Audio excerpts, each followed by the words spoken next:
What's happening, family?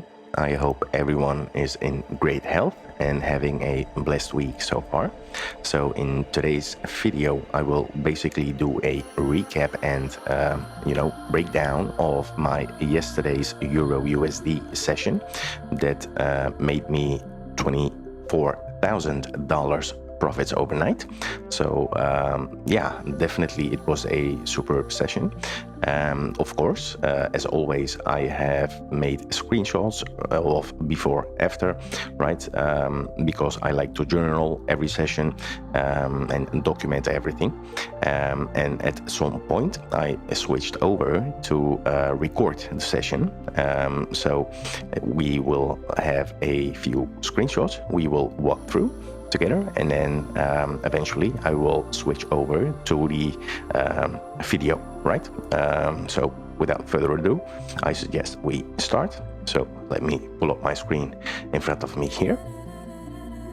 And basically this is a screenshot after here, price hit my TP, obviously, right? And these are all the positions I took and all the profits and losses. And as you can see, I did suffer of 2 losses, right? About around 1,000 euros or dollars. But the other 4 positions were definitely profitable. And as we can see here, I still ended up with $24,000 profit. So definitely not a bad day. And as you can see, these were basically my 2 losses because this position here was the conservative one. At some point I did place my pending limit order here, but at some point I noticed this here happening, right? And to me it looked like a entry type 3, and I just went for it with this one here as my backup, so to say, right? That's why I'm pointing out that these positions were basically calculated, right? As in, okay, if the entry type 3 had worked out or played out in my favor, then I would have had 2 times, I believe it was 14R here, right? So, but with in mind again that price still may come down because we had obviously here still our liquidity, right? And at some point it confirmed also our change of character. So this one definitely held more value because this one was basically, internal, right? Within this swing, so to say. So that's why I already knew that this one could be a decisional position, right? And this one more the high probability or conservative.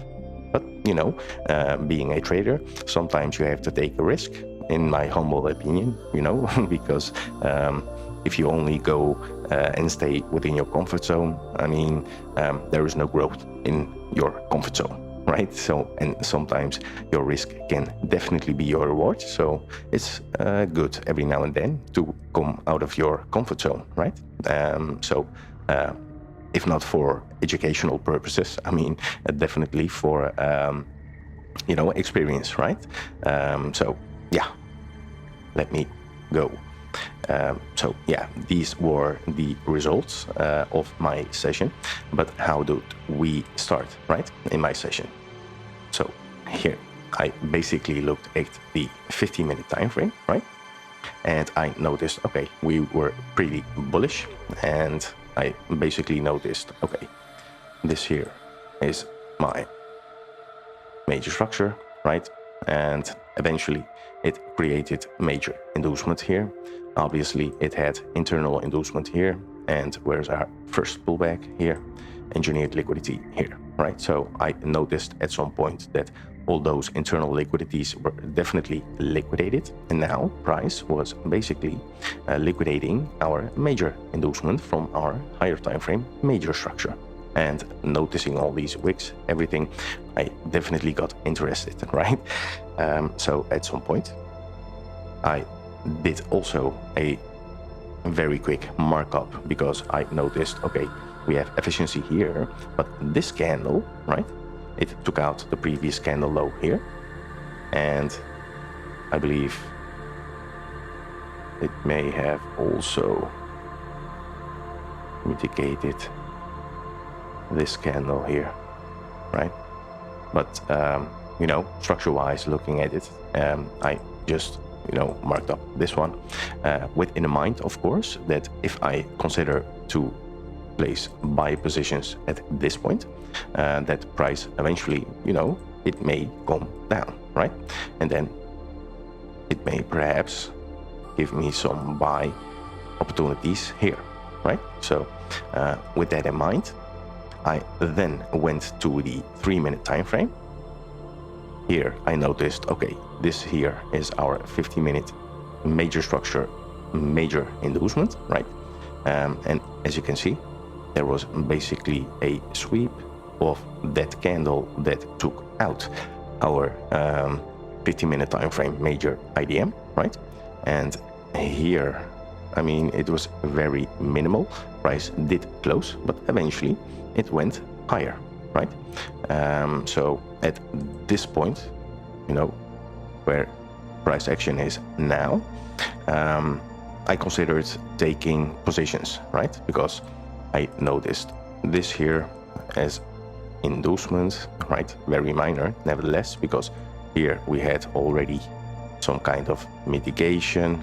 This here was both mitigated and liquidated by this move, right? So I was noticing some kind of efficiency, right? So definitely I was interested in looking for potential positions or setups, right? At this point, yeah. So basically here it was the marked up version just of what I showed you, right? And here I noticed our internal change of character. I mean, it's very minimal, but price nevertheless closed above it, right? So at this point I waited, and now it definitely closed again, very minimal, but it also closed now here, right? And yes, and this one here is now also a pullback. So I was I was also keeping my eye on that area from this point, right? So and as you can see, right, so what I did was basically I placed a order based on this most recent pullback, right? But I placed my stop loss all the way here, just in case, if price still comes here, we liquidate this, well, I could say engineered liquidity, right? It was the first pullback after mitigation here was mitigate or created efficiency, and this one here liquidated, right? So first pullback, engineered liquidity. Second, or most recent pullback, inducement, right? And as we all know, internal inducement, more often than not, 50-50 probability, as in decisional, whereas internal engineered liquidity is more often than not a higher probability, right? But, instead of waiting here, I just went with entry here, and, I placed my position based on a percentage-based risk. And yeah, I will, you will see that definitely later on in the video. Eventually, I switched from, taking screenshots to my recording because, yeah, I have both screens in the, my screen monitor, right? So you can follow practically everything live from that moment on forward. So in this case, I placed my buy limit order based on this most recent pullback, internal inducement, right, of this, well, single move basically, right, because liquidity was still not taken out at this point. And also this was my first position, but I placed also a second position here based on that internal engineered liquidity, right? So yeah, basically here I have overlapped them. So first entry here, buy limit based on internal inducement. Second entry here, buy limit again, based on internal engineered liquidity, right? So let's see. Yeah, so at some point, this internal inducement, as you can see, got liquidated, right? And price was definitely reacting from that area. So this first position was definitely triggered at this point, right? And then later on, price came back, and I believe it was at this point here. Yeah, so after noticing here, again, a liquidation of this one here, and I noticed this as my high, right? Price closing here above after a liquidation or a sweep of this candle, you're right. That's why I went with a very aggressive and calculated position, because at this point price was here. I thought, okay, if it comes down, you know, to mitigate this candle that took out liquidity earlier here, you know, I can have a additional position, right? Third position, because, right, this was number one, and this was number two.